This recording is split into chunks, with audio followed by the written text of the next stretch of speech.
All right, so we begin our last lecture. We have Ben Howard from Boston College. He's going to talk about special cycles on moduli spaces of unitary Shtukas and higher derivatives of L functions. Over to you, Ben. Okay, thank you, and good morning. Sorry, I woke up this morning. I think I've got a bit of a cold. Okay, so my goal for this lecture is essentially to repeat the previous lecture, but in the function field setting. So with all of the unitary Shimura varieties replaced with moduli spaces of unitary Shtukas. So let's fix a finite field, K, with Q elements. And instead of fixing a quadratic imaginary field, we're going to fix a finite Étale double cover, x prime over x, of smooth, projective, and geometrically connected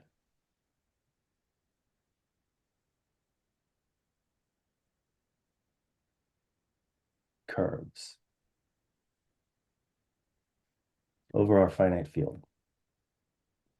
Okay, so obviously this is meant to play the role of sort of spec z and spec of the quadratic imaginary field that we had in the previous lecture. So the non-trivial Galois automorphism of this cover is going to be sigma.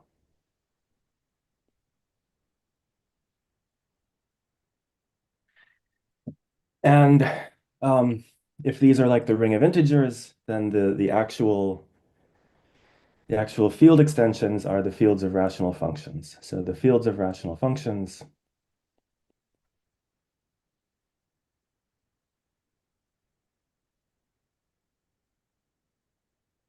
are going to be f prime and f.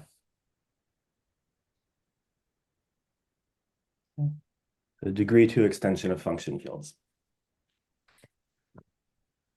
Okay, so if we were working back with the ring of integers of a quadratic imaginary field, we could talk about Hermitian lattices. And the analog of a Hermitian lattice in the function field setting is a Hermitian vector bundle. So what exactly does that mean? So definition, a Hermitian vector bundle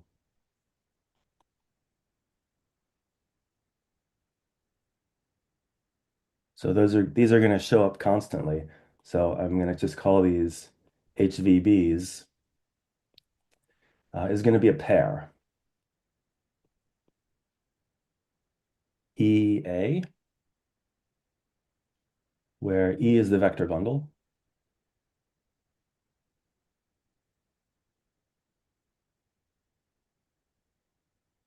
Upstairs on our cover. And A is the Hermitian form, so that means A is going to be a bilinear pairing of OX prime modules between E and its pullback by the automorphism of the double cover, the deck transformation. The pairing valued in the structure sheaf of X prime. So there's a bilinear pairing satisfying the Hermitian condition, and the Hermitian condition says that if I take A and think of it instead as a morphism of vector bundles from E to its sigma pullback dual,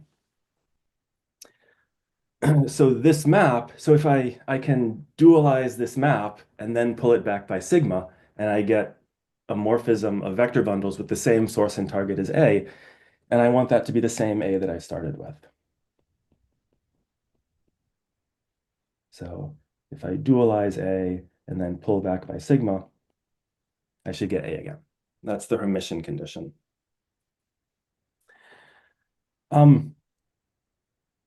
So notice there's no non-degeneracy condition. Like when I say a Hermitian vector bundle, this pairing A is allowed to be, for example, 0. But I'll call this Hermitian vector bundle self-dual if this map here is an isomorphism.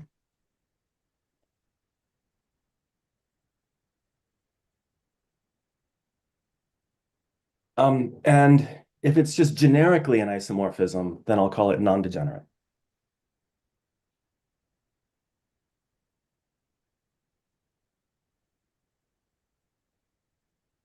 So because it's a morphism between vector bundles of the same rank, that's the same as saying that this map A is injective.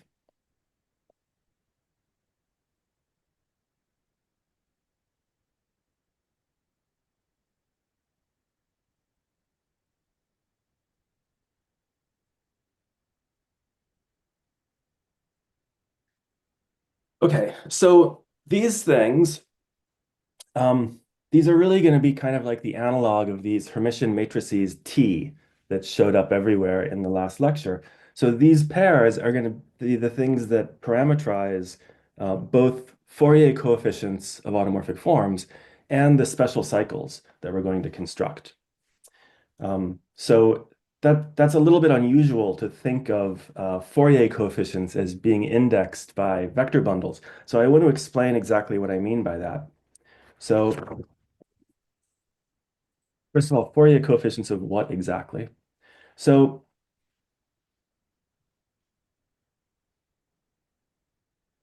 let's fix a d greater than or equal to 1. And let's look at the quasi-split unitary group UDD over the field of rational functions downstairs. Okay. So let me say exactly what I mean by that. So it's a reductive group over F. I'll just tell you what its F points are. Its F points are going to be the 2D by 2D matrices with elements in the quadratic extension. So I want the automorphism group of sort of the standard split skew Hermitian form. So that means that the transpose of G times J times sigma of G equals J, where J is this matrix.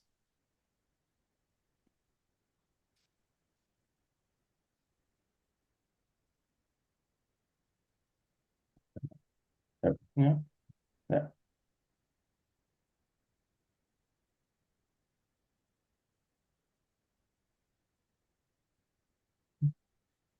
Now, inside of that group, there's the Siegel parabolic, which is just the upper triangular, block upper triangular matrices.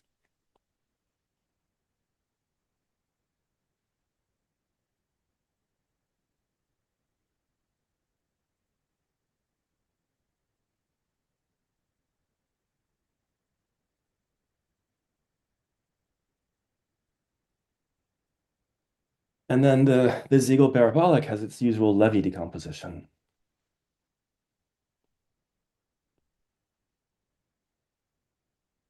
So P equals MN, where the Levy factor looks like this.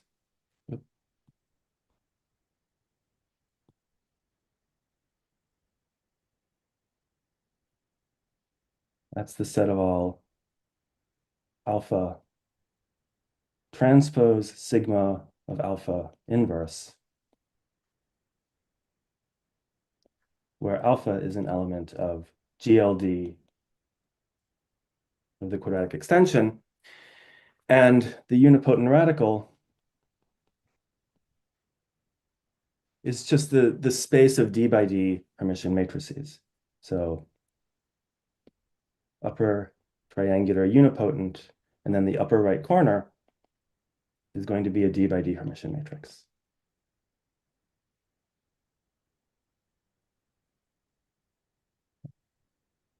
So this is the group that we're going to be looking at automorphic forms on, especially theta series. And then K So my quasi-split unitary group is coming presented as a subgroup of GL2D. So it has a standard maximal compact open subgroup in the adelic points.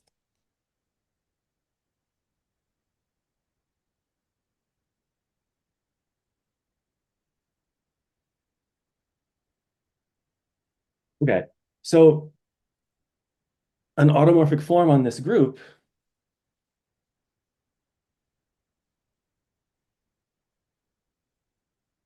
in the function field setting, an automorphic form is really just a smooth function.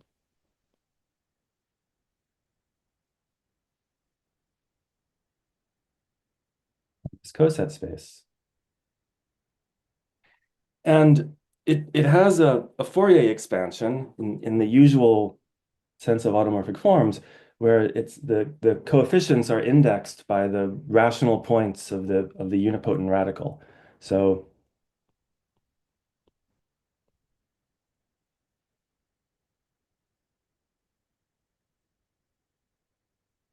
f of h is some sum over the d by d Hermitian matrices, points of the unipotent radical, of some f t of h, where f t of h is you integrate over the unipotent radical, which I'm thinking of, I'm identifying this now with Hermitian matrices.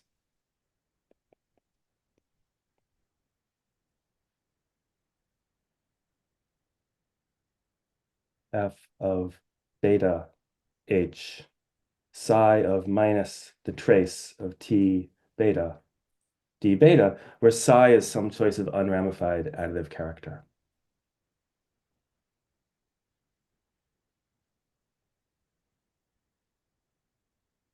That I'm going to suppress and never mention again.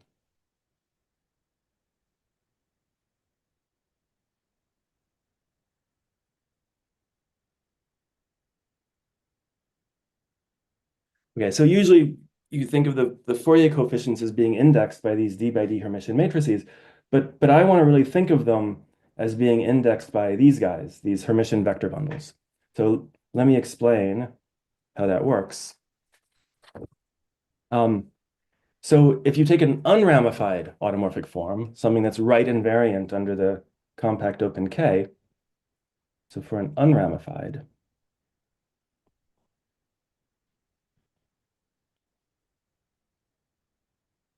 you can do the following slightly funny trick.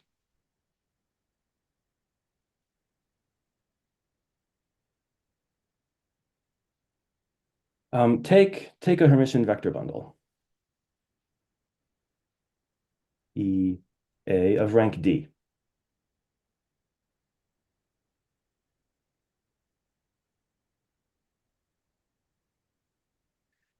And I'm going to attach to this unramified automorphic form and this Hermitian vector bundle a scalar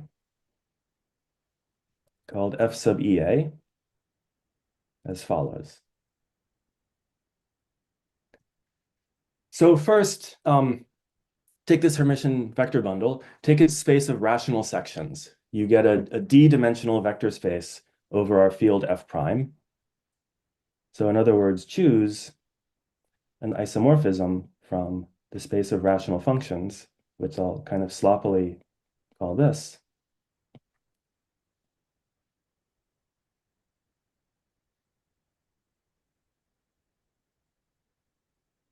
Just an isomorphism of f prime vector spaces.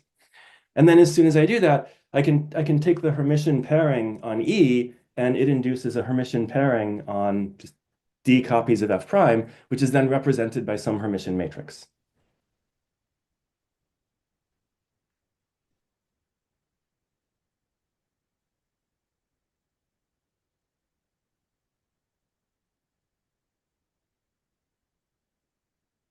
Meaning just take the standard basis vectors in f prime to the d and take the matrix of all their Hermitian inner products with each other. So that'll pick out one of these Fourier coefficients up here. And then we have to decide which element of the group to evaluate it at. And you want something that will compensate for this choice of basis to get something that's well-defined and doesn't depend on the choice. And so here's what you do. Now, choose an alpha in GLD of the Adels, which we're identifying with the Levy factor of our group.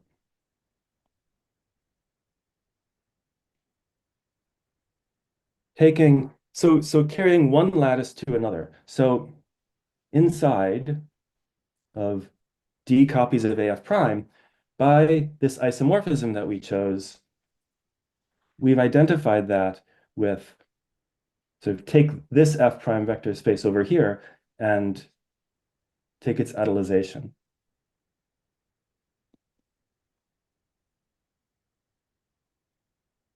But inside of that, because E was actually a vector bundle on the curve, it has some integral structure.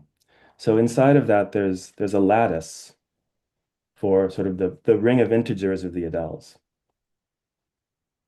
So O F prime hat. So this choice of isomorphism determines some lattice in AD F prime, but of course, AD F prime already had its own standard lattice.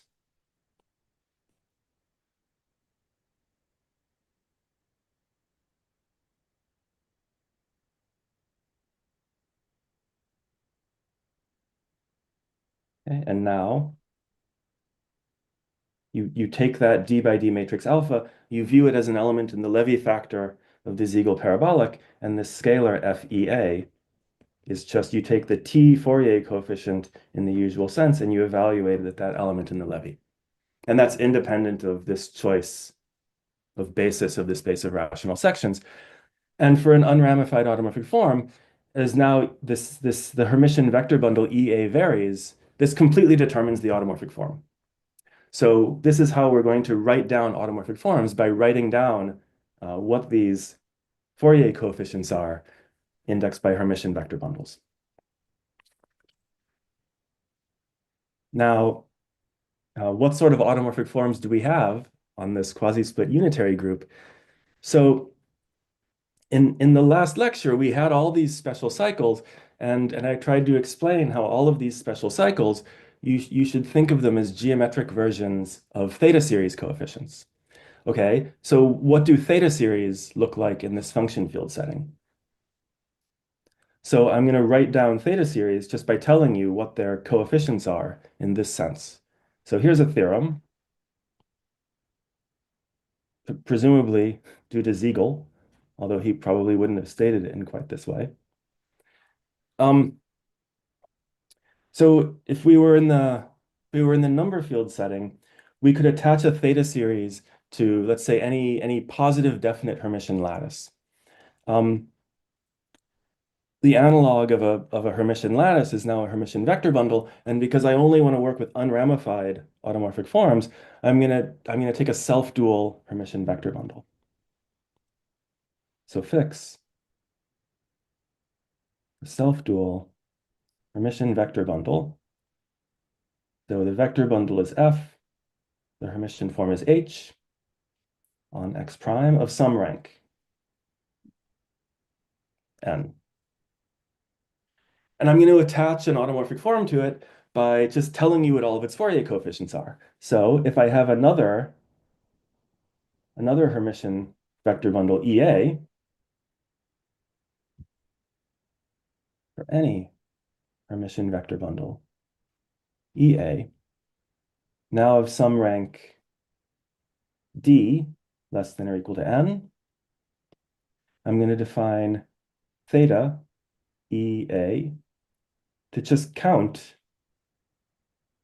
the number of morphisms of vector bundles maps E to F respecting the Hermitian forms. The Hermitian form on F pulls back to the Hermitian form on E.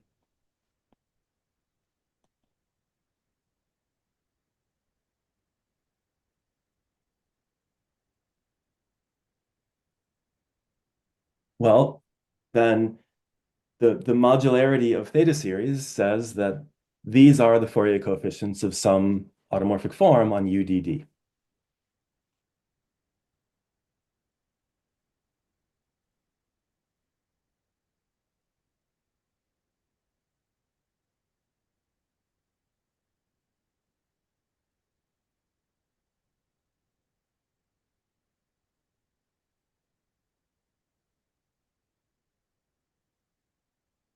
And so in this function field setting, when we construct cycles on moduli spaces, our cycles are supposed to be things that look like this. That's the idea. Okay.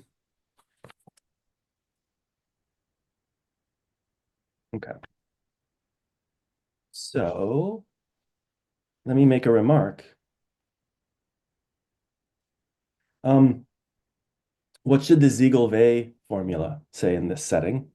So Ziegel-Wey,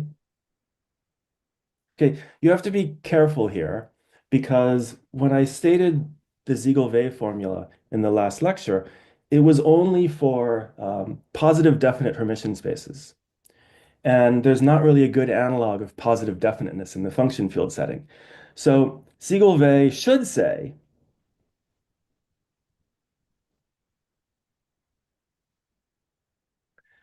that when we take d equals n, so the Ziegel-Wey formula didn't say that a theta series was equal to an Eisenstein series. It said that some sort of integral of a theta series, as we integrated over the Schwartz form that appeared, some integral of theta series was equal to the central value of an Eisenstein series.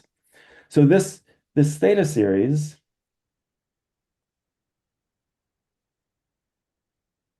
of course, depends on the self-dual Hermitian vector bundle that I chose. And it should say that if I sort of average, meaning sum over all possible self-dual, theta f h, this should be the central value of an Eisenstein series.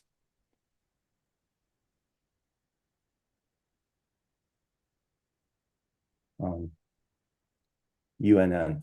But now, because we can't impose anything like a positive definiteness condition, there's a convergence issue. Like this sum is usually going to be infinite.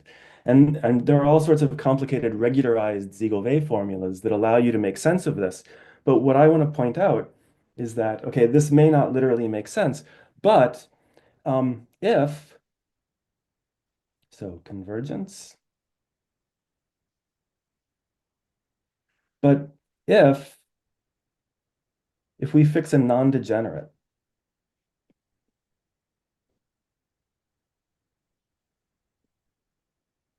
coefficient, then the EA coefficient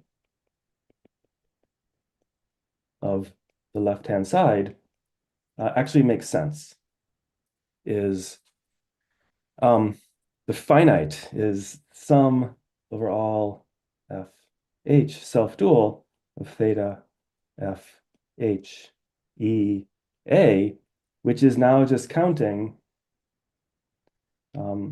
all maps EF respecting the Hermitian forms into all possible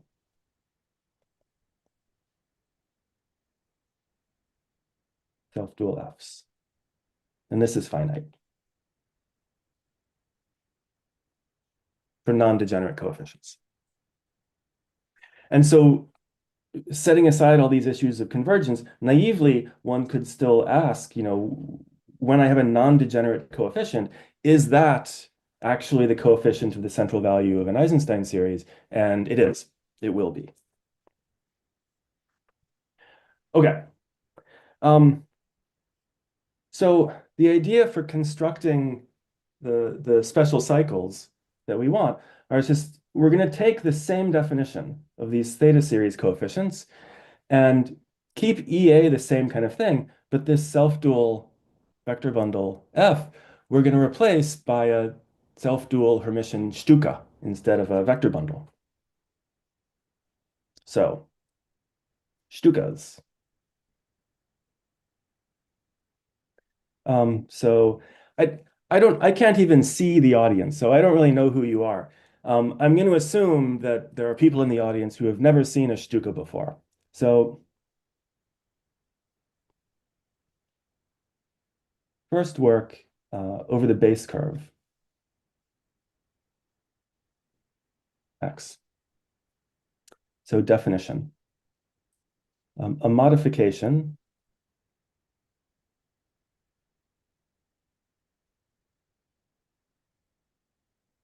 of a vector bundle, f. So take the curve and base change to the algebraic closure of our finite field. At a geometric point, so a modification of this vector bundle is another vector bundle,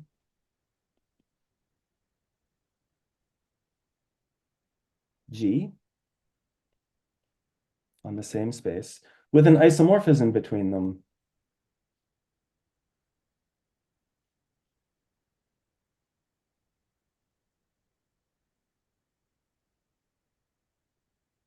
After you delete the point x.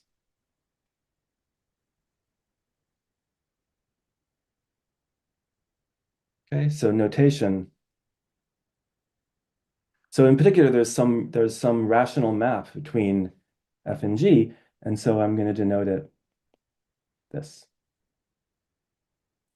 So x is not the name of the map, it's the point where the rational map fails to be regular.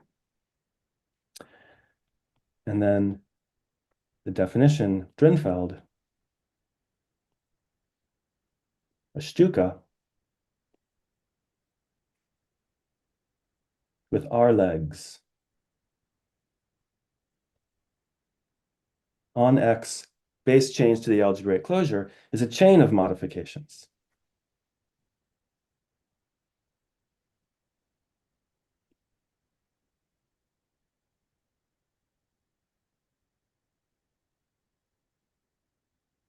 At some points x1, x2, dot, dot, dot, xr, at some varying points of the curve. And then the requirement is that you start with them f0, you modify it at a point, you modify it at a point, you modify it at a point, you modify it at a point, and at the end, you come back to the Frobenius twist of the thing that you started with.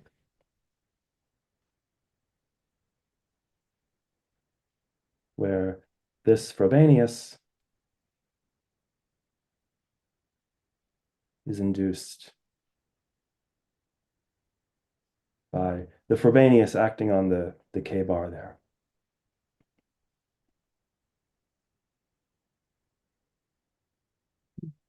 So this is Drinfeld's strange but inspired definition.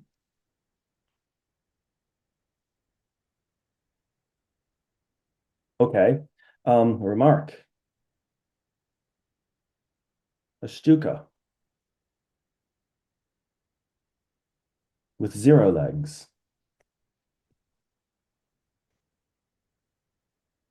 is a vector bundle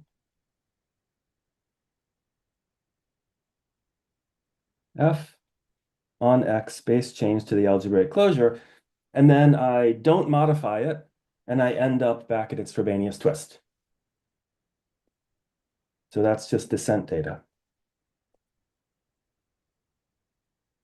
So it's an isomorphism from f to its Frobenius twist.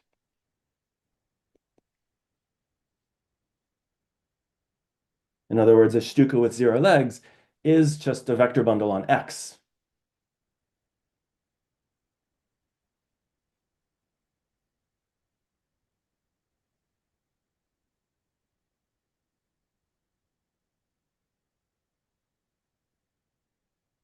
So a Shtuka with 0 legs over k bar is just a vector bundle over xk. And the other thing I want to remark is a Shtuka with 1 leg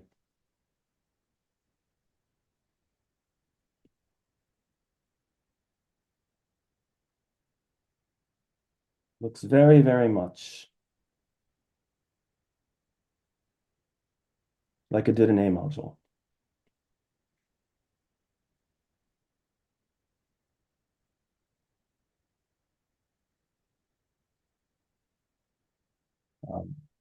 Viewed as a vector bundle.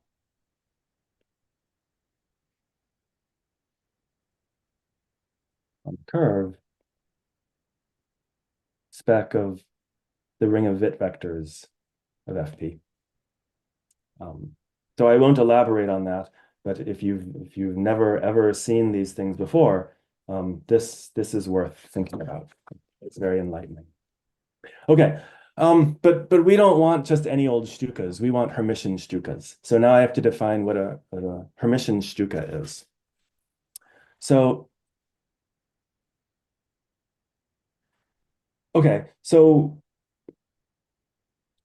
for a Hermitian Shtuka, we want all of the vector bundles in our chain of mod. First of all, our vector bundles should live on the double cover X prime, and they should all have self-dual Hermitian forms on them. But we don't want to allow just arbitrary modifications. So we don't want to allow them to go wild at the points where we modify them.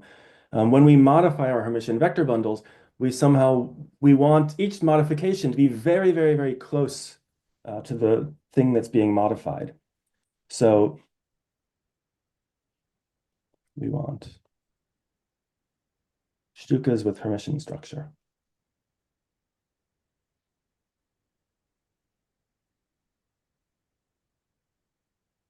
So first, I'm going to change the notion of a modification. So I'll drop the H and just call it F. F is a self-dual Hermitian vector bundle on our double cover base change to K bar. A simple modification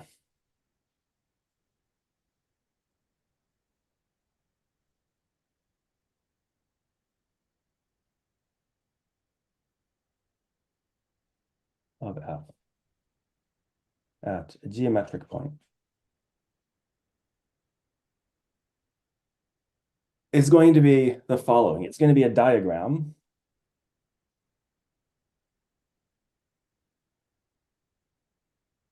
So there's F. There's going to be a sort of nearby self-dual Hermitian vector bundle. And I want to say exactly what nearby means. And nearby means that they're related by some third vector bundle that I'm going to call, and it's just notation, it doesn't mean anything, F intersect G. There should be injective maps from F intersect G to F and G, in which, so F intersect G is some vector bundle.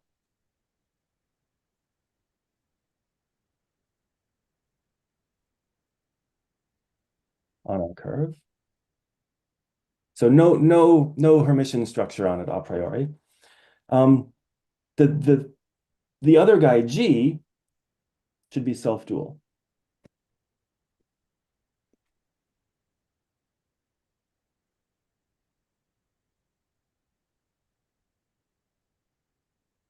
And I want F and G to be very close together, meaning I'm gonna start from F and I'm gonna make it a little bit smaller at the point X. And if you start with something self-dual and make it a tiny bit smaller at one point, you can't get something self-dual anymore. If you want to get something self-dual, you're forced to enlarge it again at the conjugate of the first point. So first of all, I want this F intersect G to be extremely close to F in the sense that the co-kernel of that inclusion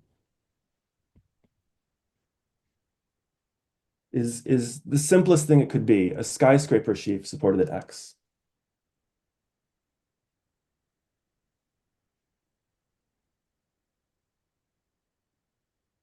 at the point where the modification is happening. So I'm taking f, I'm making a tiny bit smaller at x, and then I am forced to enlarge it at the conjugate point. So I want G, the co-kernel of the inclusion into G, is a skyscraper sheaf at sigma x. And finally, I want this modification to somehow be compatible with the two Hermitian structures on F and G. And so I demand that the Hermitian pairings on F and G restrict to the same Hermitian pairing on the intersection.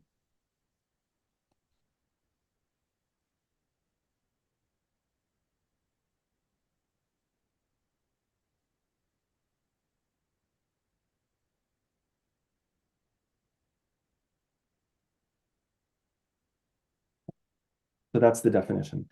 In particular, this map from this F intersect G into both F and G, in particular, it defines a generic isomorphism between them. F and G are isometric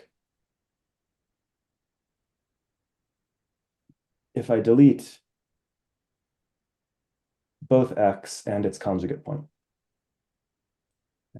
So our modifications are now always happening at a point and its conjugate point simultaneously. And then the notation. So this whole long definition, I'm just going to write as F gets modified at X to G.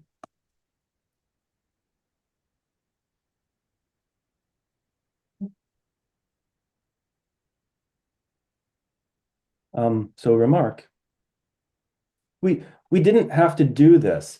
We could have allowed this co-kernel and this co-kernel to be bigger than skyscraper sheaves. Like we would still want the co-kernels to be supported at just the point X and the point sigma of X.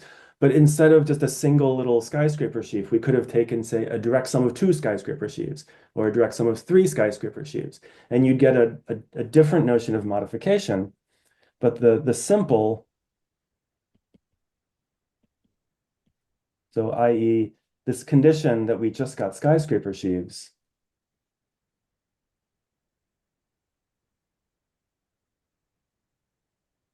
condition. It's not maybe so obvious from the definition, but you're supposed to think of this condition as being the analog of that signature n-1, 1 condition that we put on the Hermitian spaces in the last lecture.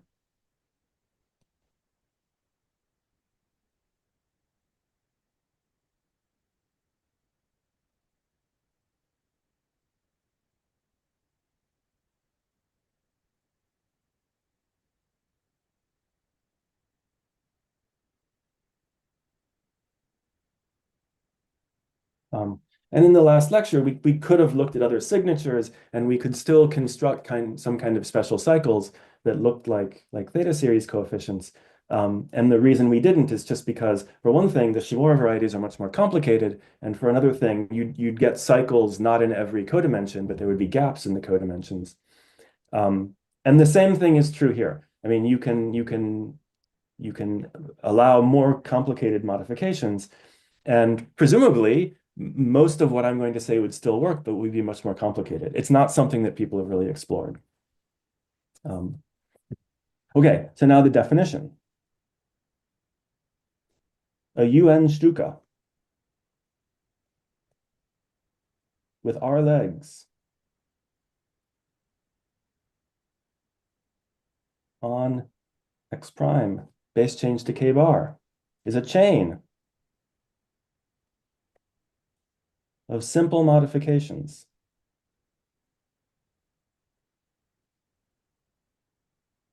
of self-dual Hermitian vector bundles of rank n. F0 gets modified to some F1 at a point, and so on.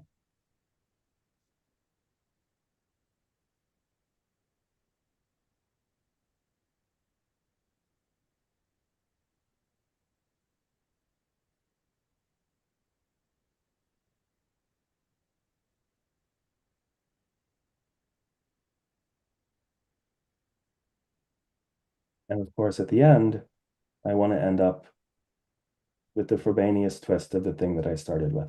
And then this isomorphism should be an isometry.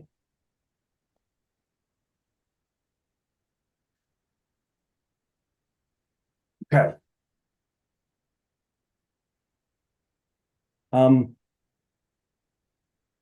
So the first remark, a UN Shtuka with 0 legs on the curve base change decay is, well, exactly as in the earlier situation. This is the same as a rank n self-dual Hermitian vector bundle on x prime with no base change. A Shtuka with 0 legs over x prime k bar is just a self-dual Hermitian vector bundle on x prime before you base change. Oh, I forgot something. Right. Okay. All right. So here's a theorem, mostly due to Drinfeld. So Drinfeld proved that for these types of Shtukas and more general types of Shtukas, you can always form moduli spaces of them. So there is some moduli space, a Deligne-Mumford stack. So essentially a scheme.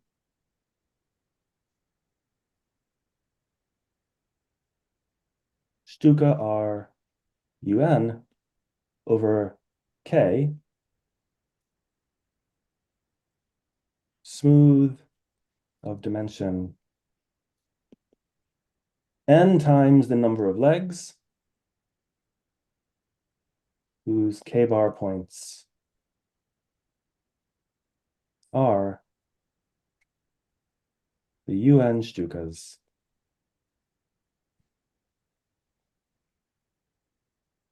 with R legs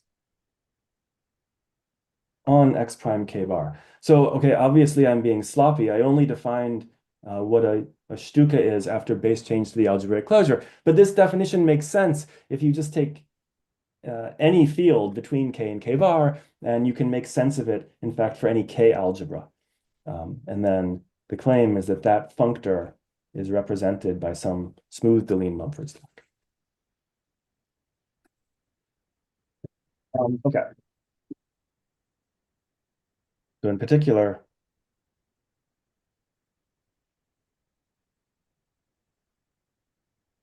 Shtuka 0, un, k bar, is just the self-dual rank n Hermitian vector bundles on x prime. So this plays the role of the unitary Shimura varieties in the last lecture. When I defined the unitary Shimura varieties in the last lecture, the first thing I said was that they all came, or the signature n-1 ones had this distinguished line bundle, the tautological bundle. And so you can ask, is there something like a tautological bundle on this moduli space of Shtukas? And the answer is yes. So remark, so on this space of Shtukas, there's not just one tautological bundle, there's actually R of them. There's one for every leg.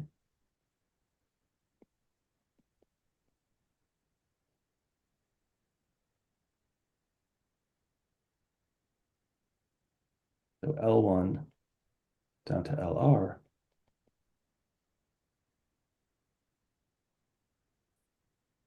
So I'm not going to define these now, but I will have to define them later. So we'll come back to this. Not in this lecture, probably. Okay. So now we can go back, and with this notion of Shtuka, we can essentially just imitate the definition of these theta series coefficients, where you just replace the self-dual Hermitian vector bundle by one of these Shtukas. So here's the definition. So this definition is due to Feng, Yun, and Zhang. So these are the FYZ cycles. Okay, so let's fix an n greater than or equal to 1. So we'll work with UN Shtukas. For a fixed Hermitian vector bundle, EA of some rank D between 1 and n on, so where is it defined? On X prime, really over the base, not base change to the algebraic closure. I'm going to let Z R E A be the set.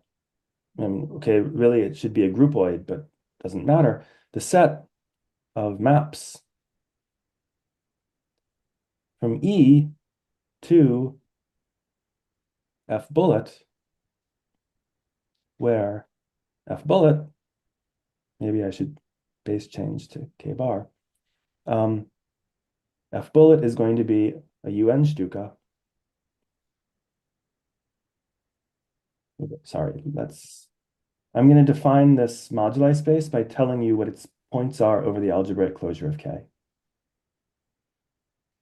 So take a UN Shtuka over the algebraic closure of K, and the map, this map,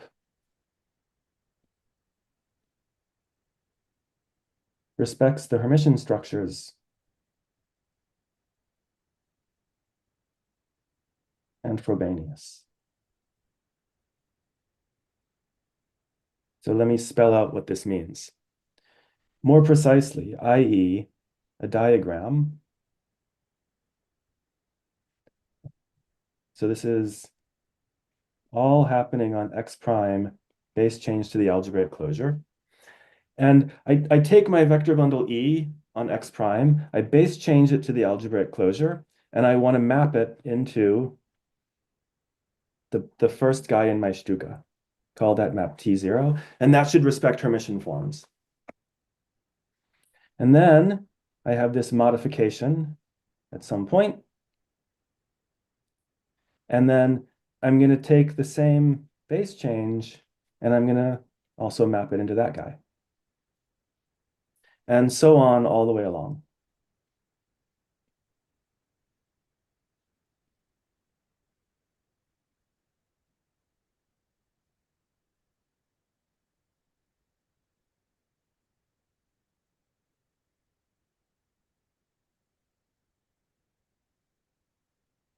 And then at the end, because E was defined over K without, not just over the algebraic closure, this E, once I base change it,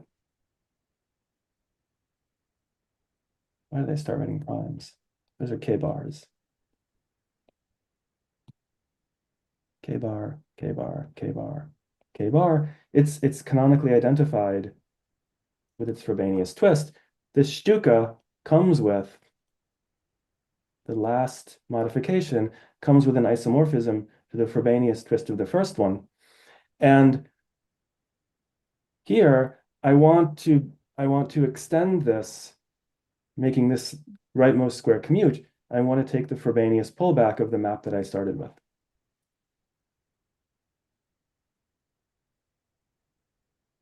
Okay, so a map from the Hermitian vector bundle EA into a self-dual Shtuka. These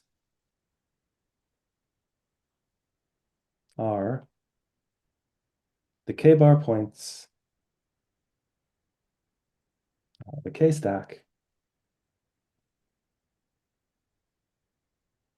Z, R, E, A, that comes tautologically with a map to our moduli space of Shtukas that just remembers the underlying Shtuka F.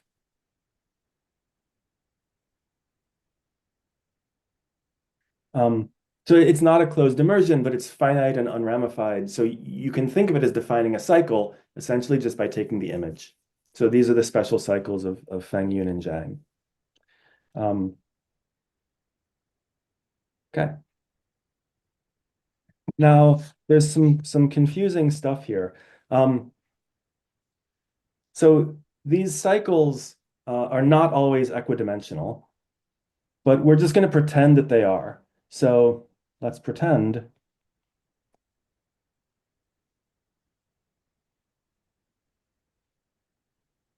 that ZREA is equidimensional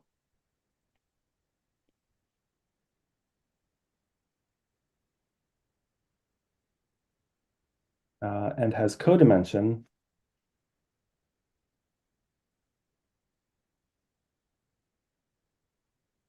So I want to think of it as a cycle on this moduli space of Shtukas. And it should sort of be just like in the last lecture, where the actual codimension of this special cycle Z of T, it was the rank of the matrix T. What the actual codimension is should depend on how degenerate this Hermitian form A is. So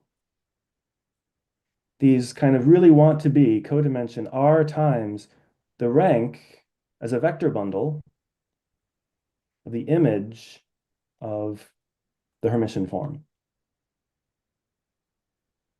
which is somewhere between 0 and RD. So when I say let's pretend that they're equidimensional, they behave like they are, and there are ways to kind of correct them so that you get actual cycles of this codimension. And I mean, when Feng Yun and Zhang do this, one way that they approach this is by using a lot of fancy derived algebraic geometry that I don't want to talk about at all, because frankly, I don't understand that at all. But you don't really need to understand it to make sense of these things. Okay, now to get a cycle of the codimension we want,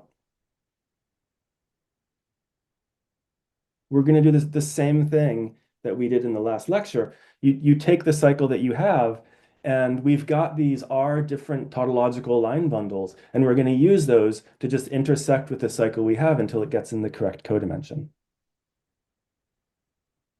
So set L equal to, so I can take the intersection. So each one of these tautological line bundles I can think of as defining a class in the codimension 1 Chow group of the moduli space of Shtukas. And then just intersect them so that you end up in the codimension R Chow group. And then you use this guy to correct the dimension, the codimension. So I'll use a similar notation to what I did in the last lecture, where when I put brackets around this thing, it means I'm taking the naive thing, and then I'm intersecting it with the right number of copies of this L to get in the codimension we want. And the right number of copies is the rank of the kernel as a vector bundle of the Hermitian form. In particular,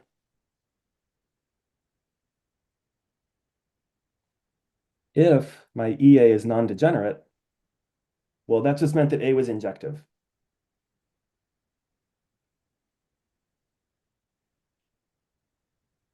Then there's no correction needed.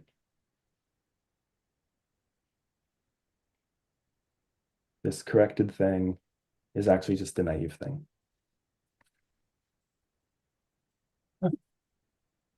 Okay, good. Okay, after everything that I've said in the last lecture and this lecture, if I've done my job correctly, the following conjecture of Feng Yun and Zhang should just somehow immediately leap to your mind. If these things, they're clearly constructed so that they look like the coefficients of a theta series. So conjecture of Feng, Yun, and Zhang. So fix a D less than or equal to N as EA varies over all rank D permission vector bundles on X prime, the cycles Z, R, E, A in the codimension R, D, Chow group. The moduli space of UN Shtukas with R legs, these are the coefficients of an automorphic form.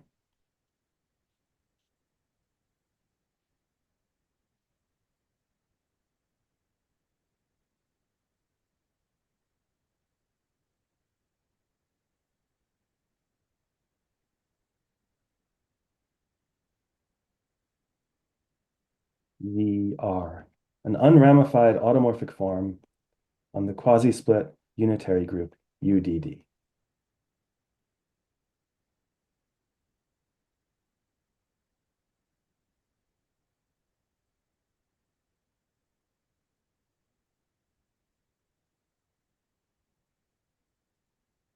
And you should interpret this in the same way as in Kudla's modularity conjecture.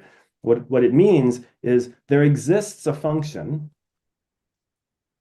ZR, from this double coset space to the Chow group, with the property that when you apply any linear functional on the Chow group to get a scalar valued function, its Fourier coefficients are, you take these special cycles and you apply the linear functional to them to get scalars. So this statement becomes true if you apply any linear functional on the Chow group.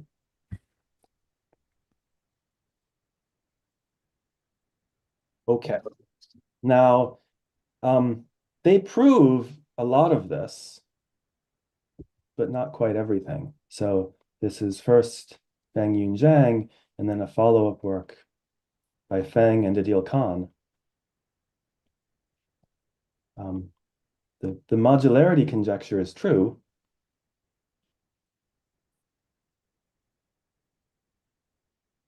If you take this moduli space of Shtukas and take all the cycles in it and pull them back to the generic fiber of the moduli space. So the conjecture is true after base chain, the conjecture is true if you replace the moduli space of Shtukas with its generic fiber. And what does the generic fiber mean? Well, a Shtuka, we can go back. A Shtuka, what's a Shtuka? A Shtuka is one of these diagrams, and the legs, the points where the modifications are happening are part of the data of the Shtuka. Forget all of the Shtuka except for the locations where the modifications are happening. Keep only the legs. So this is the leg map that just records where the modifications happened. So generic fiber means, so there is canonical morphism, and the generic fiber means the fiber over the generic point of that base. Fiber over the generic point.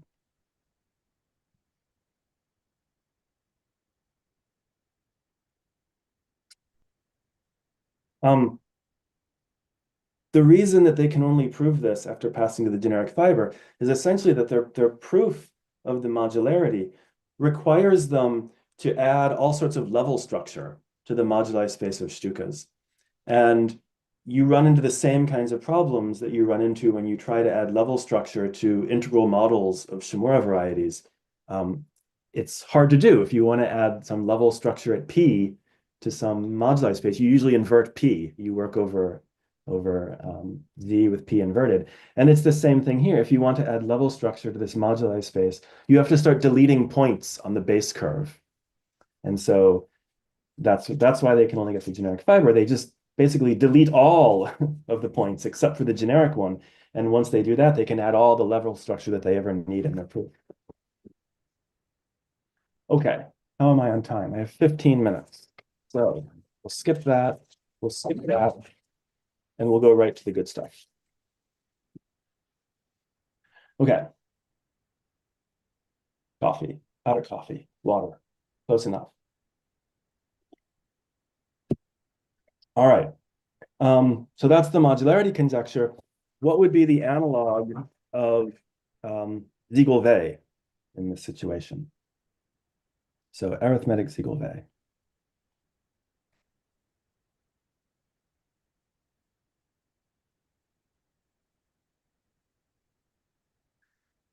Okay, so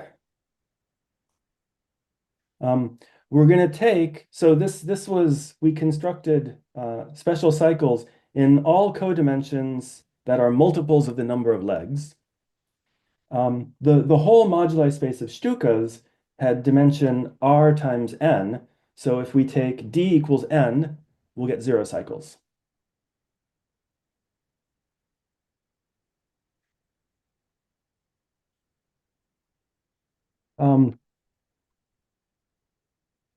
So let me say this. There is an unramified Ziegel Eisenstein series EHS. And H equals UNN over our function field. So normalized, so with functional equation, S goes to minus S, such that the following holds. So this is a theorem. This is the main result of the first paper of Feng Yun and Zhang. For all non-degenerate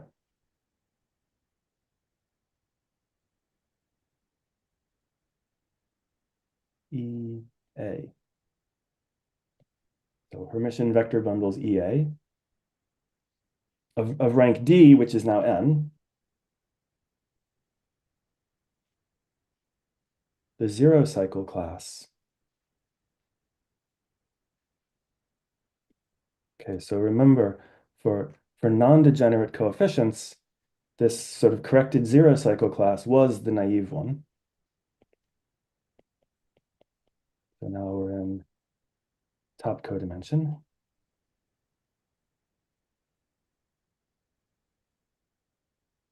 Had degree. Well, 1 over, I'm not sure exactly why I chose to include this. I'm omitting a lot of constants and fudge factors. The arth derivative of the EA coefficient of this Eisenstein series at S equals 0. Okay. Very much like the arithmetic Ziegel-Wey formula in the number field case, except of course, when we work on Shtukas with our legs, the interesting thing is that we now get the arth derivative for any R.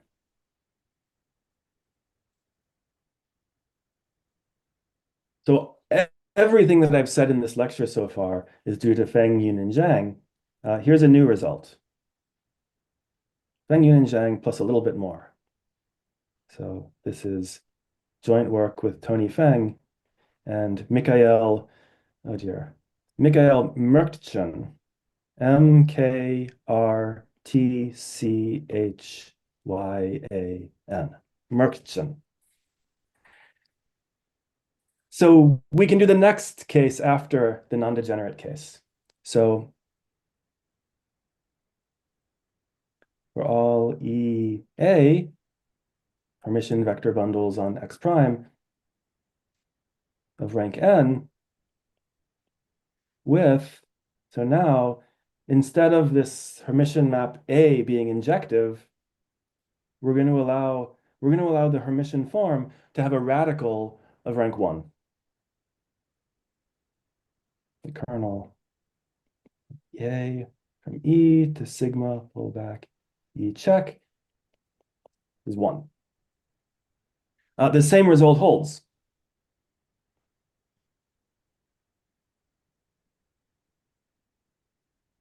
Except now, I mean, it's the same result, but in some sense, it's kind of a different result. Because now, it's not the statement that the degree, you're no longer counting points on some actual zero cycle. Now what you're doing is you have some naive cycle of dimension R, and you're intersecting it with some class of codimension R, which was itself defined as an R-fold intersection of different line bundles. But you still get a zero cycle class in the Chow group. You're just counting something other than actually counting points on a zero cycle. This has degree, the same thing. 1 over, I mean, it's what you should expect.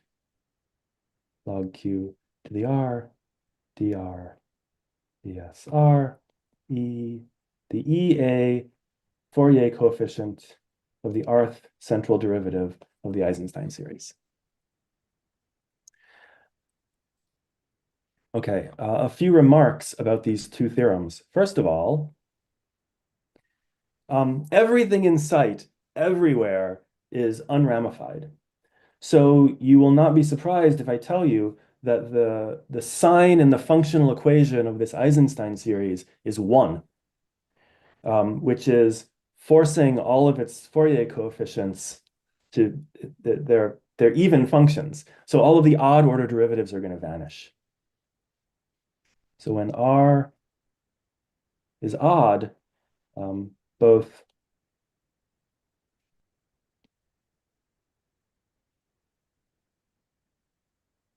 the rth derivative of the Eisenstein series vanish, and in fact, the naive cycle is just empty. So these theorems are mostly only interesting when R is even.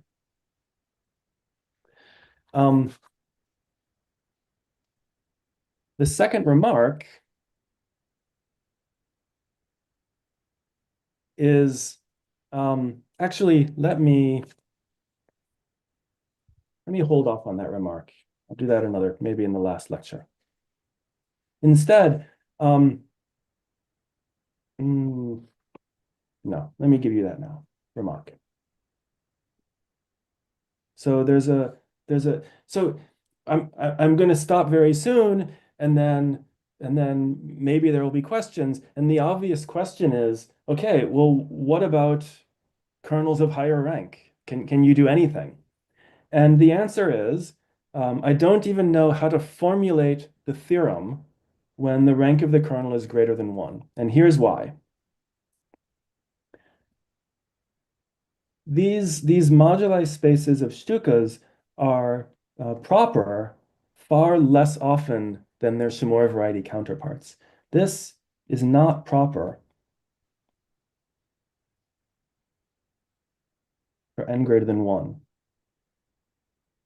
And if you look at zero cycles on some non-proper variety, their degree is not constant on rational equivalence classes.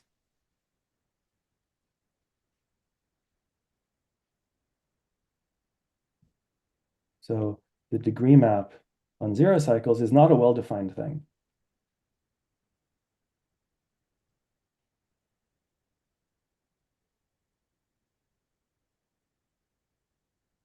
So in these theorems, what do I even mean by degree? And you interpret it as follows. So when the rank of the kernel of the Hermitian map is 0 or 1, something special happens. The naive special cycle is proper over K. And that properness is what allows you to make sense of the degree. So this defines a lift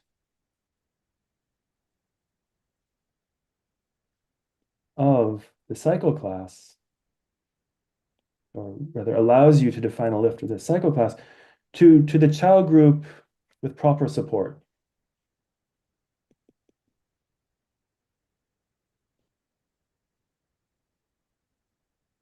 So whatever that is, it's some slightly better Chow group that maps to the usual Chow group.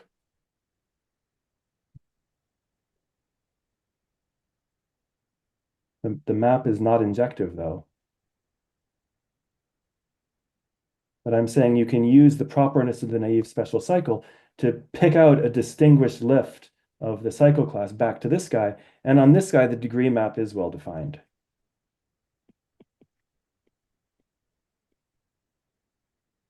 And you get a degree map to Q. So that's how you understand the degree in the statement of the theorem. But what happens if the rank, so in other words, this properness is part of the results of the theorems. It's part of the conclusions. When the rank is bigger,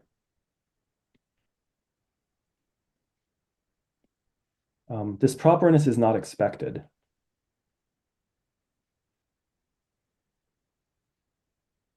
It's a little funny. If you asked me to guess, my guess would be that if the rank of the kernel is 2, some of the special cycles are proper and some are not. And if the rank is at least 3, none of them are. So that lack of properness is a real annoyance because it means that we don't even know how to state the analogs of these theorems, except in these two cases. But I'm going to explain in the last lecture how these two cases where we know how to formulate and prove this arithmetic Ziegler theorem are just enough to squeeze out an interesting arithmetic application relating intersections of cycles to Rth derivatives of L functions. But that's for the last lecture. My next lecture, the third lecture, I'm going to devote the entire thing to sketching the proof of the Feng-Yun-Zhang theorem. So 75 minutes of that. And then the last lecture, I'll say a few words about the proof of this and then explain the application that I have in mind. But that's all for this morning. Thank you.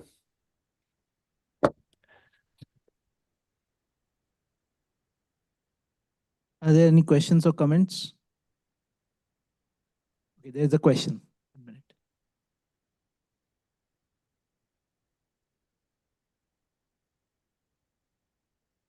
Yeah, are these cycles unitary, sub-unitary Shimura varieties? Again, UNN, UMM, or whatever it is. Are they uniformized by UMM? Are they uniformized by UMM?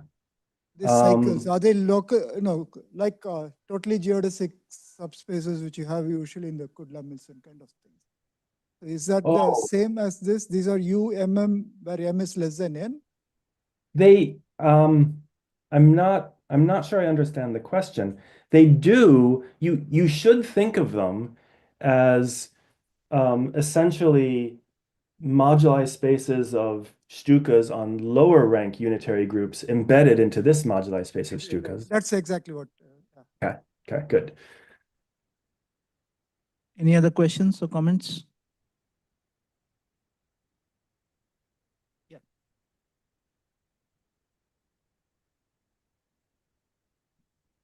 In the function field, we are dealing with L functions which are rational functions, is it not? Yes, that's correct. So trying to understand number of zeros or the Taylor expansion is something about the numerator and the denominator. Do we know what kind of rational function we are dealing with? So let's see. Certainly in the non-degenerate case, this is a polynomial in q to the minus s. And I'd have to think for a second. In the degenerate case, this is a polynomial. Well, it's certainly a rational function in q to the minus s. I'd have to go and look at the formula for it again, but certainly the denominator of it, if there is one, is something explicit like a Dirichlet function. But I'd have to look to see if the Dirichlet function is upstairs or downstairs in the actual expression. But they're essentially polynomials in q to the minus s. Given that, to understand the Taylor expansion, is that a lot of information getting retrieved? Is it a lot? So what I'm going to explain in the next lecture, so at least in the non-degenerate case, is that somehow there are already kind of explicit formulas for these Fourier coefficients. Like you can easily program a computer to churn them out all day. So these explicit formulas are not very nice, but I mean, somehow I wouldn't think of this as trying to understand these Fourier coefficients better, because we already kind of know them. I would think of it as a way of trying to understand these things. Of bounded degree, we know what the degree of the polynomial is. Yeah, yeah, that'll come up in the next lecture. The degree is if I take this non-degenerate guy, then I can look at the co-kernel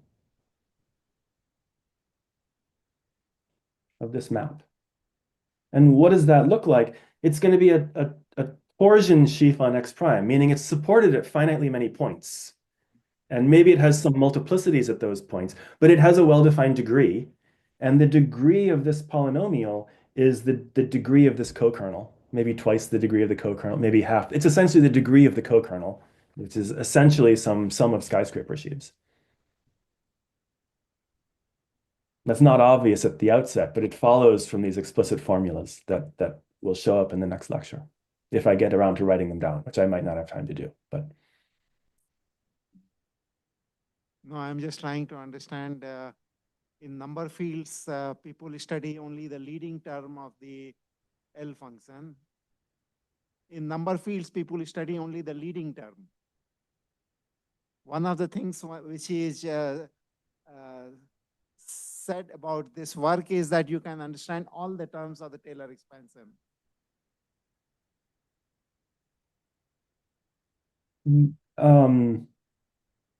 I mean, I'm just wondering whether that's a lot of new information being retrieved, or I wouldn't say that there's new information being retrieved about these coefficients. No, I don't think so. Mm-hmm. They're being related to these cycles. Okay, being related. Okay, good. Thank you. I mean, I think of these things as being very mysterious, and these things as something that there are concrete formulas for, at least in the case of these two theorems. But any other questions? Extremely complicated. Any other questions or comments? Not, then let's thank Ben again for his nice talk. Thank you.